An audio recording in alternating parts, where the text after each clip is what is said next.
Milhouse Nixon is trying to strangle the short-lived second Reconstruction with a deal made in Miami Beach in a hotel in 1968. You can see it demonstrated when political candidates in city after city get elected because they promise to put down crime in the streets. You can see it operating when the United States Department of Justice takes a back seat in the struggle for school integration.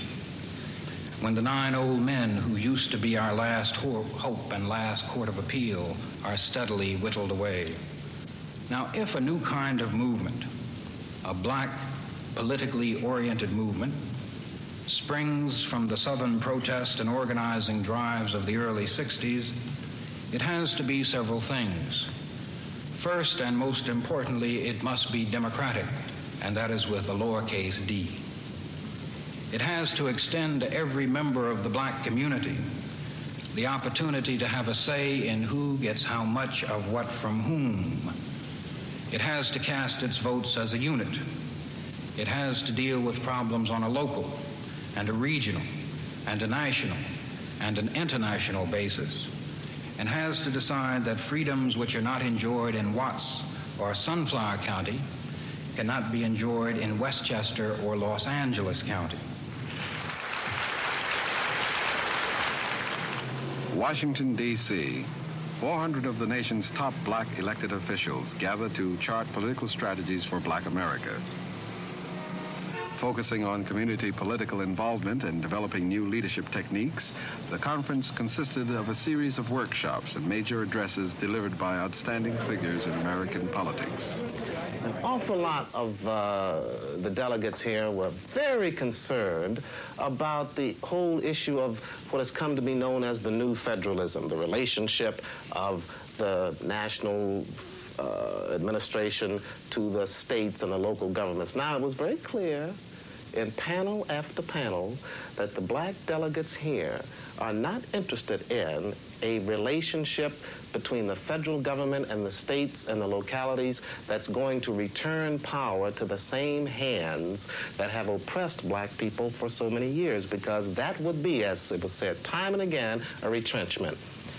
There was a gentleman, a delegate from San Francisco the other day who said, why can't we talk about new relationships between the national government and the local communities, meaning in this instance, black communities? The point here then is very simply that while it was not articulated in so many specific terms, a lot of these black elected officials, not naive, very sophisticated, are very much searching for wholly new forms, which I shall call legitimate forms of decision-making. Well, that's true. I think that the black politician is saddled with an almost insurmountable burden, in that your dichotomy is correct. He must always address himself to the needs of black people. On the other hand, in order to be effective in a white man's legislature, he must learn the game and play the rules so that he can get legislation passed which will aid and affect black people. So he's in that posture, which is uncomfortable at times. But I have resolved myself to the proposition that I must, number one, be an advocate for the needs of black people.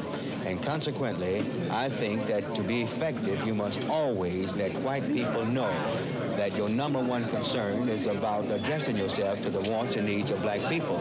The second thing is, I think that the constituencies that all of us represent are much more aggressive now than they were formerly. That it may have been the case some years ago when a black man was elected to any public office that his constituents said, this is great. He's black and he's there, and that in itself is great. And now I think our constituents are likely to say, it's great that he's black, it's great that he's there. It'd also be great if he produced. And a great many of the people here think they will not be able to produce unless they themselves become more aggressive. So I think that's part of it, too. Initially, it was designed only to improve... Mayor Richard Hatcher of Gary, Indiana. Any black elected official has to understand that any power and any leverage that he may have necessarily comes from the people. If he does not continue to maintain a very close relationship with the people, particularly with black people, if he does not try to interpret and articulate their needs and desires and try to bring about those solutions that address themselves to their needs and desires, then he is really in trouble.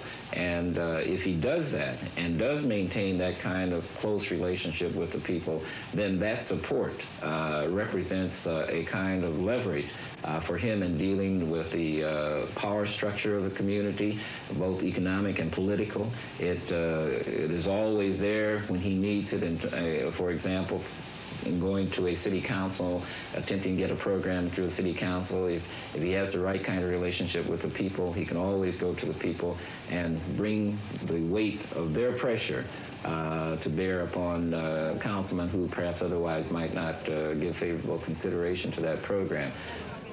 Health, Education, and Welfare Secretary Robert Finch came under fire for his defense of the administration's school desegregation and welfare policies.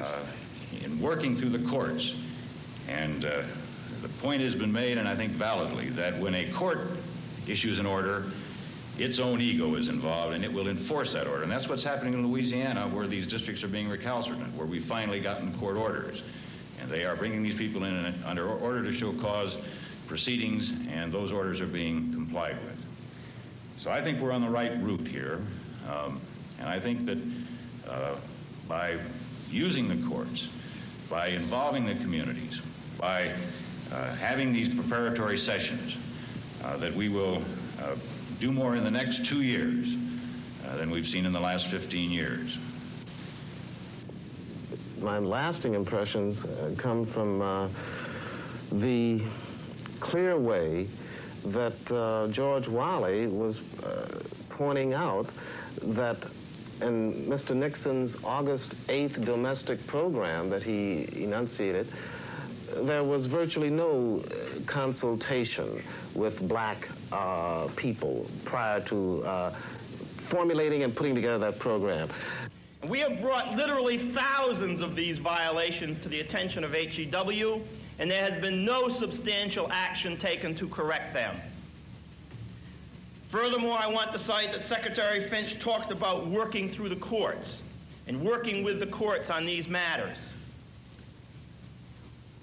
We have proposed to HEW a number of steps short of cutting off federal assistance that could be done to the states to force compliance with their regulations. And essentially none, zero, of the recommendations that we made, reasonable recommendations like simply calling compliance hearings, actually holding a compliance hearing on whether a state is in compliance with their regulations, which is a major threat to the state, where they will be concerned. Delegate after delegate expressed their growing dissatisfaction with the nation's current political climate. Congresswoman Shirley Chisholm of New York. That when the black people are in revolt or rebellion, when the students are rebelling on the campuses, because the students, in spite of much of the behavior that I do not condone and you do not condone, these students, believe me, have a deeper sense of commitment to social justice in this land than their elders. Much deeper sense of commitment. And they're looking for a sense of direction from leaders who don't talk out of both sides of their mouth at the same time. That's the trouble.